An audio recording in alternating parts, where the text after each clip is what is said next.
তো হ্যালো বন্ধুরা, দেখুন আপনাদের সাথে আজকে মাটন রান্না শেয়ার করব। এই যে মাটনের আলু কেটে নিয়েছি, পেঁয়াজটা কুচাবো, মাটনটা ধুয়ে একদম রেডি রেখেছি। দেখুন রিয়াইজির মধ্যে একটু চর্বি থাকবেই। একদম এখানে 1 কেজি মাটন আছে।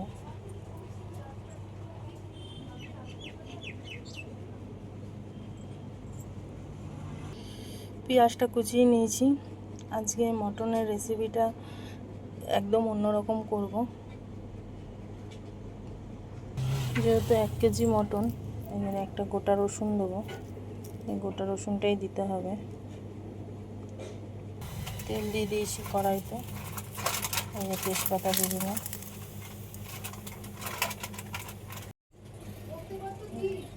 একটা দারচিনি দিয়ে দিলাম, এলাচ দেবো 2টো, পেঁয়াজ দিয়ে দিলাম,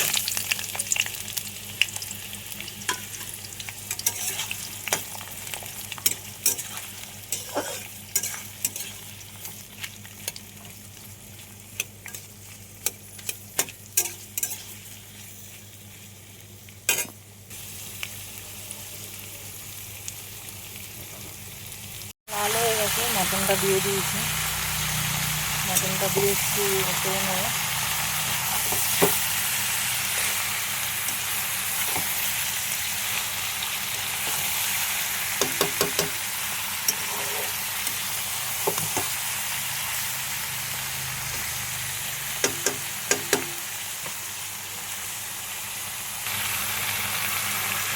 এবারে রসুন বাটাটা দিয়ে নেব। রসুন বাটাটা আগে দেবো, কেন কি একটা গন্ধটা থাকে, ওটা থাকবে না।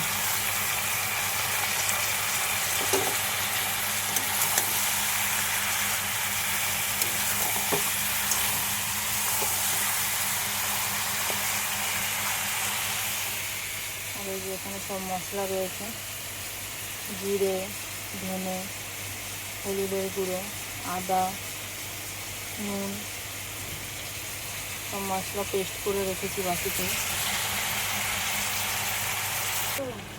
এই যে কাশ্মীরি লঙ্কার গুঁড়ো, যেটায় ঝাল হয় না, আপনারা ঝাল পরিমাণ দিয়ে নেবেন।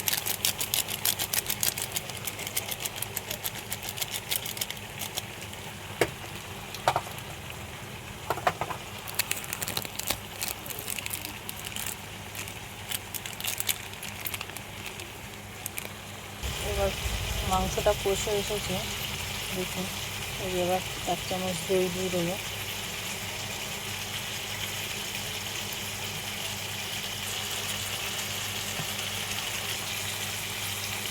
দেখুন ভালো করে কষাবেন, আমি কষাতে যেন তেল ছেড়ে যাবে। দেখুন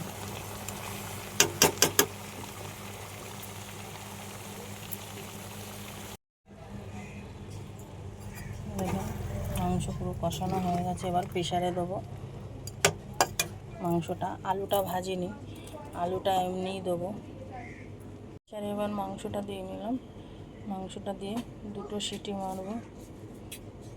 এই যে মটন মশলা দিয়ে নেবো, একটু মটন মশলা দিয়ে নিয়ে নেবো, আর একটু শাহি গরম মশলা। মটনটা পুরো কমপ্লিট, একটু ঝোল রেখেছি।